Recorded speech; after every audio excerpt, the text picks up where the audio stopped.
The tale of the Bunny Man goes back many, many years. Originally, it didn't start until 1931, after many murders had already been committed. For verification of the story, you can visit the old Clifton Library, located in Clifton, Northern Virginia, USA. What I am about to tell you is entirely true. Although I've never seen the Bunny Man, everyone in Clifton believes it to be true. The bridge has a one-lane car road passing underneath a dual railroad track above it within the woods along a gravel road.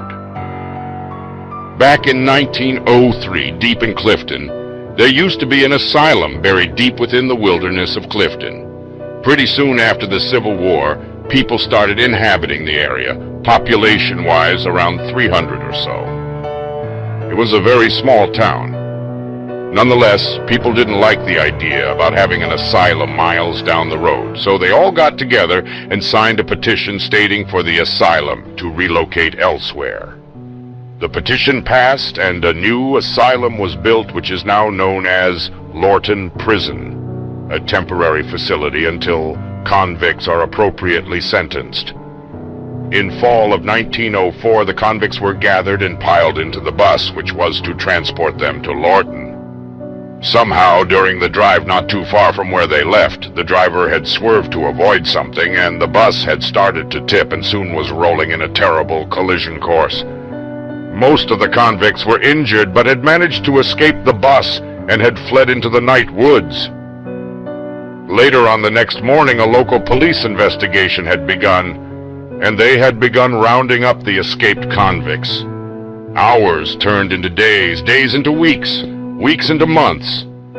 Everyone was recovered after 4 months, except for 2 people, Marcus A. Walster and Douglas J. Griffin. During the search for both men, the police randomly found dead rabbits half-eaten and dismembered every now and then along their search. Finally, they were to find Marcus dead himself by the Fairfax Station Bridge, now known as Bunny Man's Bridge. In his hand he held a man-made hammer, knife-like tool, made with a sharp rock and a pretty sturdy branch as a handle. They thought nothing and cared not of how he died, only that he was apprehended and no longer had to worry about him. They had a name for Marcus, but later on they would realize they had named the wrong person, the Bunny Man. Still searching for Douglas, they kept on finding dead, half-eaten bunnies every so often while the search went on. Finally, they were to name Douglas the Bunny Man from then on. 3 months passed by, and the police had given up their search in April 7th, 1905. Everybody assumed the Bunny Man was dead by now, if not gone, so they went on with their small-town lives. Come October, people started seeing dead bunnies reappearing out of the blue and starting to fear the unseen. Halloween night came around, and as usual, a bunch of kids had gone over to the bridge that night to drink and do whatever kids their age in the 1900s did. Midnight came around within minutes, and most of the kids had left. Only 3 of them remained at the bridge.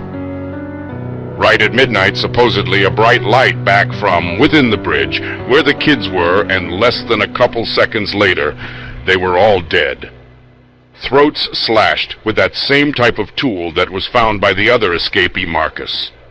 Not only were their throats slashed, but all up and down their chests were long slashes, gutting them. To top it off, the Bunny Man hung both of the guys from one end of a bridge with a rope around their neck, hanging from the overpass with their legs dangling in front of the pass of cars. The women were hung the same way, on the other side of the bridge. This happened on Halloween in 1905. After that, they didn't see or heard anything from him for another year. Halloween 1906 was approaching, and parents as well as the teens in Clifton still remember the incident that had occurred 1 year ago at the bridge, his bridge, Bunny Man's Bridge. That night, 7 teens were left remaining right before midnight at the bridge. Thinking little of it, 6 remained inside the bridge, while one, Adrian Hatala, had remained a good distance from the bridge, hoping to have enough time to escape if the same thing happened again. At midnight, she witnessed only this: a dim light walking the railroad track right before midnight. stopping right above the bridge at midnight, then disappearing at the same as a bright flash was inside the bridge. She heard the deafening sounds of horrific screams coming from inside the bridge that lasted only seconds. 5 seconds later, they were all hung from the edge of the bridge, same style as the corpses a year earlier. Horrified, she ran home.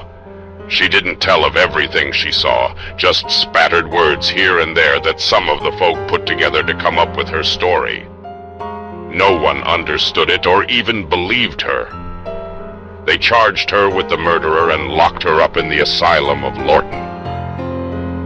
In 1913, the same thing happened with 9 teenagers, this time Halloween night again. Adrian was still locked up. They dropped her sentence, but it was too late. The insanity had finally conquered her. Even if she was released, she was too far gone to have a decent life, so she spent her remaining years in the asylum until she finally died in 1953 of shock.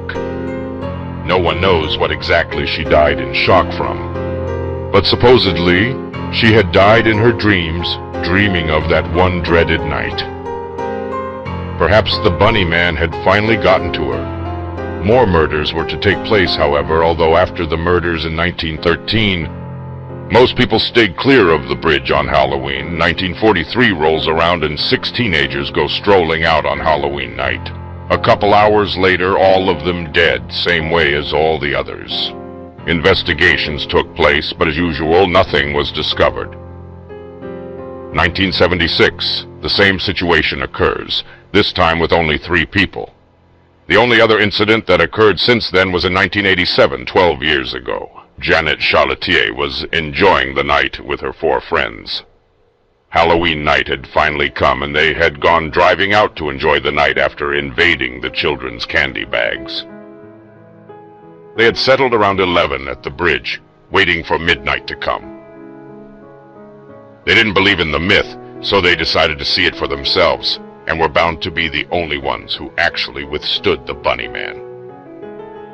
They had waited around 55 minutes or so, almost at midnight, until Janet started getting a little scared.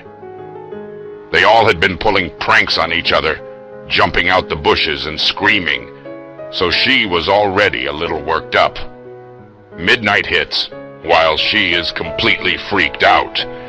She's almost out of the bridge when the lights get really bright inside the bridge. When that happens, her body is halfway outside of the bridge. She sees her skin start tearing at her chest, but nothing is piercing her skin. She manages finally to exit the bridge. Completely horrified, she hits a hanging body and knocks herself out. When she awakes, she finds out her hair has turned white and she has been bleeding. She was lucky that the cut had just started and wasn't very bad at all. She left and never returned to the bridge again. She has been seen sitting on a swinging bench on her balcony every morning, just staring in the direction towards the bridge a couple of miles down. To this day, you can still find her on that bench every morning.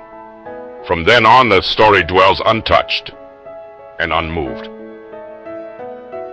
Halloween night, you will find a bunch of people hanging around the bridge drinking, smoking up. But within minutes of midnight, everyone leaves. It's been like that for the past 5 years that I have visited the bridge on Halloween night. Even if it's not Halloween night, any night you go there, you feel the presence of death awaiting the night sky of Halloween, yearning for more blood to be spilt in his name, Bunny Man. Okay, so there's the tale. Here's the short myth. Halloween night comes around. Nothing happens until midnight. Right before midnight, supposedly a bunny or 2 enters the bridge. Right before midnight, his soul, a dim light, walks the tracks above the bridge. When midnight hits, his soul stops right above the bridge, dead center, and disappears, only to reappear inside the bridge.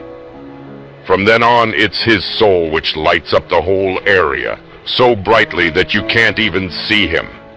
That's when he instantly kills you by slitting your throat and slashing your chest, only to hang you at the edge of the bridge. You can even see the rub marks that have worn away at the rock where the bodies were swinging. Whoever is inside the bridge ends up dead. Thanks for taking the time to read this, and remember, everything except for the actual myth has been in Clifton's record since the date it happened. The old Clifton Library still stands, containing those records on microfiche, however you spell it. I have looked it up myself, and it's still a mystery.